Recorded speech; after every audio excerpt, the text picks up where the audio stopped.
स्वागत है आपका। शुरुआत एक बड़ी खबर से। मानहानि केस में संजय राउत दोषी करार दिए गए हैं। आईपीसी के सेक्शन 500 के तहत दोषी करार दिए गए हैं। यूबीटी नेता संजय राउत दोषी करार दिए गए हैं। संजय राउत को 15 दिन की सजा दी गई है और 25,000 रुपए संजय राउत पर जुर्माना लगाया गया है।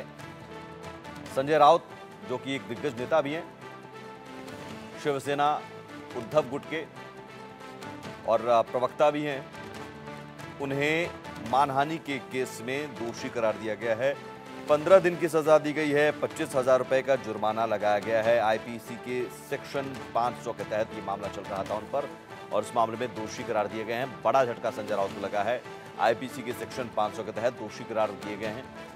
यूबीटी नेता हैं संजय राउत, वरिष्ठ नेता हैं।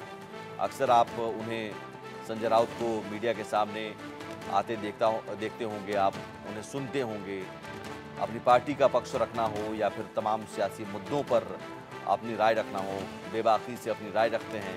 कई बार उनके बयान सुर्खियों की वजह भी बने हैं और सुर्खियों में भी रहे हैं। कई बार विवादित बयान भी रहे हैं और मानहानि का एक मामला उन पर चल रहा था और इसी मामले में संजय राउत को बड़ा झटका, दोषी करार दिए गए हैं और 15 दिन की सजा ही मिली है और 25,000 रुपए का जुर्माना लगाया गया है संजय राउत पर। तो बड़ी खबर महाराष्ट्र से।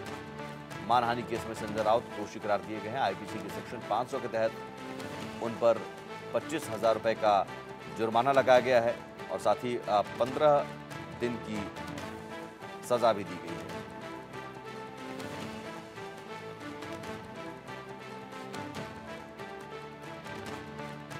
आईपीसी के सेक्शन 500 के तहत ये पूरा मामला चल रहा था। शिवसेना यूबीटी के नेता संजय राउत हैं।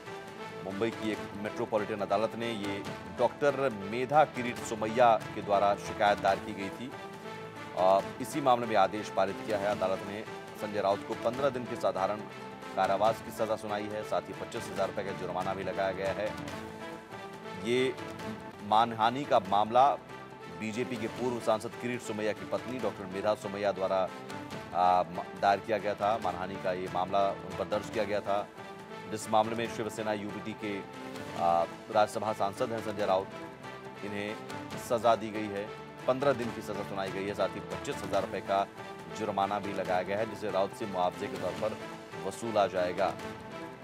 आईपीसी की 500 धारा के तहत, धारा 500 के तहत ये मानहानि का दोषी ठहराया गया। मुंबई के रुइया कॉलेज में ऑर्गेनिक केमिस्ट्री के प्रोफेसर हैं मेधा, जिन्होंने राउत के खिलाफ धारा 499 किसी तरह का आरोप लगाना या प्रकाशित करना और 500 यानी मानहानि के तहत कार्रवाई की मांग की थी।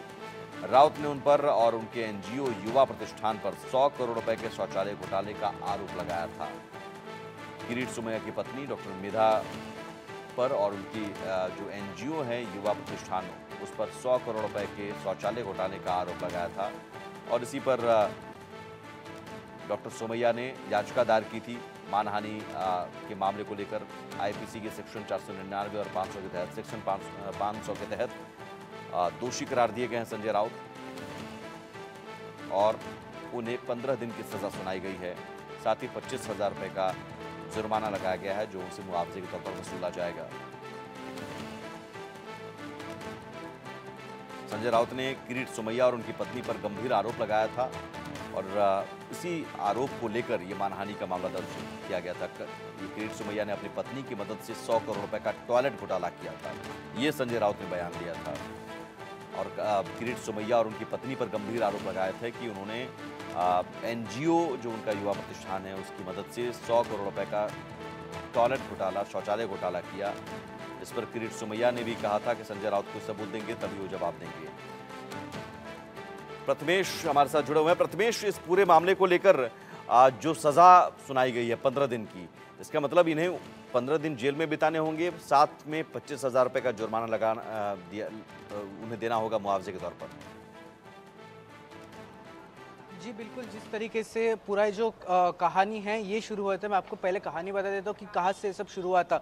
जिस वक्त संजय राउत ने सीधा जो वार है जो किरीट सोमैया की पत्नी उन पर किया था कि उन्होंने कहा था कि इन्होंने 100 करोड़ का स्कैम किया है। जिसके बाद किरीट सोमैया की पत्नी ने उन पर डेफेमेशन फाइल करते हुए उन्होंने जो केस है वो फाइल किया और आज उसका फैसला आया। मझगांव कोर्ट ने आज उन पर फैसला दिया और उन्होंने कहा है कि आपको 15 दिन आपको जेल में भेजा रहा है। उसके साथ ही साथ आपको जो है 25,000 का जो आपको जुर्माना है वो इसमें देना होगा। तो ये एक डेफेमेशन का केस होता है जिसमें पूरा तरीके से जो संजय राउत है अब पूरी तरीके से घिर चुके हैं इस पूरे केस में। जिस तरीके से उन्होंने सीधा जो वार किया था वो किरीट सोमैया की जो पत्नी है उन पर किया था। हालांकि जो किरीट सोमैया है जो बीजेपी के एक बड़े नेता है, वो कहीं ना कहीं जो बहुत सारे जो राज है उन्होंने खोले थे, कई स्कैम्स जो थे वो उन्होंने बाहर लाए थे। जिसके बाद संजय राउत ने उनके पत्नी को सीधा निशाना करते हुए सीधा तरीके से उन्हें 100 करोड़ के स्कैम के ऊपर उन्होंने कहा था।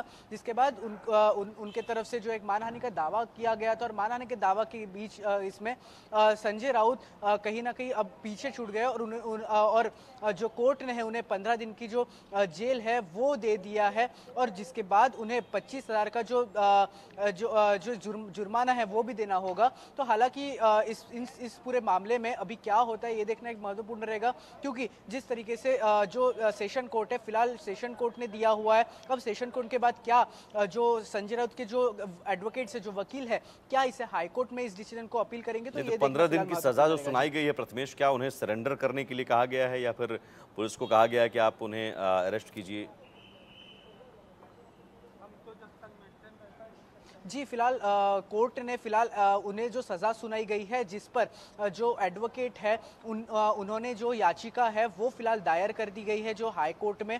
और फिलहाल फिलहाल कोर्ट की तरफ से फिलहाल सिर्फ सज़ा ही सुनाई गई थी। जिसके बाद फिलहाल जो उन्हें जो अरेस्ट किया या फिर गिरफ्तार करने का जो प्रोसीजर है फिलहाल इस वक्त शुरू नहीं है। लेकिन अगर थोड़ी देर में अगर कुछ इसमें कुछ और डिसीजंस आते हैं तो शायद हमें ऐसा देखने मिलेगा कि जिस तरीके से संजय राउत, क्योंकि शिवसेना यूबीटी के एक बहुत बड़े नेता है, उन्हें गिरफ्तार शायद किया जा सकता है इस पूरे मामले में। हालांकि इन सब चीज़ों में कोर्ट ने डिसीजन अपना दे दिया गया है, लेकिन कोर्ट ने ऐसा कहा नहीं है कि जिस तरीके से अभी पुलिस जाए और अभी संजय राउत को गिरफ्तार किए, ऐसा फिलहाल जो है कोर्ट ने कहा नहीं है। लेकिन जो पूरा अभी मामला है वो फिलहाल जो है उच्च न्यायालय में फिलहाल जाने की स्थिति में है और उनकी जो याचिका है, उनके जो एडवोकेट्स उनके वकील ने फिलहाल जो है याचिका उच्च न्यायालय में दायर की है। जी, किरीट सोमैया और उनकी पत्नी पर गंभीर आरोप लगाए गए थे। उनकी पत्नी ने जो ये मानहानि का केस दायर किया था,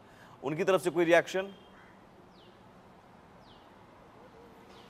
जी फिलहाल के वक्त में ये जो केस है इसका डिसीजन जो है अभी आया, इसलिए फिलहाल जो है किरीट सोमैया और उनके पत्नी की तरफ से फिलहाल इस पर कोई रिएक्शन नहीं है। लेकिन कुछ ही देर में जो किरीट सोमैया है इस पर रिएक्शन देने वाले हैं, तो सबकी जो निगाह है सुनवाई के दौरान कोर्ट ने क्या कहा, क्योंकि अपने जिस फैसले तरीके में से क्या कुछ कहा प्रथमेश, ये बहुत जरूरी हो जाता है।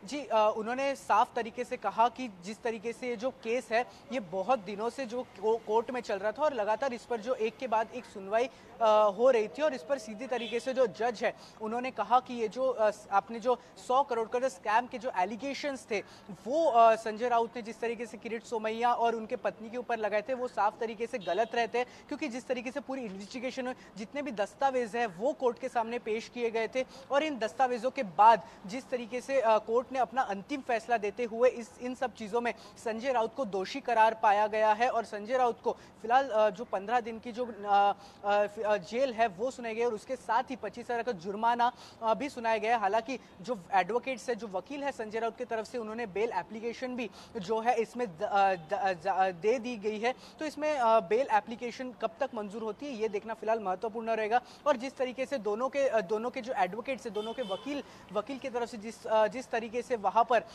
एक जो बयानबाजी किया गया था, इन सब चीजों के ऊपर फिलहाल जो है संजय राउत इसमें पूरी तरीके से दोषी पाए गए हैं कोर्ट के माध्यम से और उन पर फिलहाल कार्रवाई की जा रही है। जी, अमूमन कानून के जानकार क्या कहते हैं प्रथमेश, 15 दिन की जेल है ना, कई बार इस तरह के फैसलों में होता है कि आप या तो जुर्माना जो लगाया गया है वो भरिए तो जेल से राहत मिल जाएगी। यहाँ पर 15 दिन की जेल भी है, 25,000 रुपये का जुर्माना भी आपको देना है, 15 दिन की कारावास, 15 दिन आपको जेल में बिताने होंगे। अमूमन इस तरह की स्थिति में पुलिस क्या करती है? फैसला आने के बाद क्या फैसले की कॉपी का इंतज़ार करती है और उसके बाद फिर एक्शन लेती है? क्योंकि पुलिस को ही फिर ले जाना है उन्हें पकड़कर, या फिर वो खुद सरेंडर करें, या फिर इस बीच संजय राउत के पास वक्त होता है अब ऊपरी अदालतों में जाने का। चलिए, मानहानि केस में संजय राउत दोषी करार दिए गए हैं, ये बड़ी खबर। प्रथमेश लगातार जानकारी दे रहे हैं मेरे सहयोगी। आईपीसी के सेक्शन 500 के तहत दोषी करार दिए गए हैं और जेल जाना होगा उन्हें। 15 दिन की साधारण कारावास की सजा सुनाई गई संजय राउत को, और ये अपने आप में बड़ी खबर है कि संजय राउत को इस मानहानि केस में जेल जाना होगा। 100 करोड़ रुपए के मानहानि केस दायर किया गया था, चूंकि इस मामले में किरीट सोमैया, जो कि बीजेपी के नेता, और उनकी पत्नी पर गंभीर आरोप लगाए गए थे। यह आरोप लगाया गया था कि टॉयलेट घोटाला किया गया है। किरीट सोमैया ने अपनी पत्नी की एनजीओ की मदद से, और पत्नी उनके साथ थी इस पूरे मामले में, घोटाले में शामिल थी, ये गंभीर आरोप लगाया था। और उसके बाद से किरीट सोमैया ने कहा था कि अगर आपके पास सबूत हैं तो सामने लाए, नहीं तो हम मानहानि का केस दायर करेंगे। उसके बाद मानहानि का केस दायर किया गया, सुनवाई हुई, और इस सुनवाई में दोषी करार दिया गया और साथ ही साथ सजा सुनाई गई है कि 15 दिन आप जेल में रहिए। संजय राउत पर 25,000 रुपये का जुर्माना भी लगाया गया है, और 15 दिन की सजा, 25,000 रुपये ठीक है, जुर्माना लगाया गया है, ये अलग बात है, लेकिन सवाल है कि 15 दिन जेल में बिताना होगा संजय राउत को इस पूरे मामले में। और ये अपने आप में आगे देखना होगा कि पुलिस इस मामले में क्या एक्शन लेती है। आगे बढ़ते हैं। इजराइल और हिजबुल्लाह के आतंकियों के बीच महाजंग छिड़ गई है। लेबनान में पेजर और वॉकी टॉकी ब्लास्ट के बाद से ही इजरायली सेना और हिजबुल्लाह में जंग तेज हो गई है, और अब हिजबुल्लाह ने इजरायली सेना के ठिकानों पर हमले का दावा किया है। हिजबुल्लाह का दावा है कि उसने मोसाद के मुख्यालय को निशाना बनाया है। इससे पहले इजराइल ने लेबनान पर कई हवाई हमले किए, लगातार रॉकेट दागे जा रहे हैं। ऐसे में हिजबुल्लाह का इजराइल की मोसाद जासूसी एजेंसी के मुख्यालय को निशाना बनाने का दावा है। उत्तरी इजराइल में भी रॉकेट दागे गए हैं, और इस तरह इजराइल और हिजबुल्लाह के बीच अब तक की सबसे बड़ी जंग बन गई है। हिजबुल्लाह ने दावा किया है कि उसने जिस बिल्डिंग को निशाना बनाया है वहीं से लेबनान में पेजर ब्लास्ट की प्लानिंग की गई थी। ये हिजबुल्लाह का दावा है।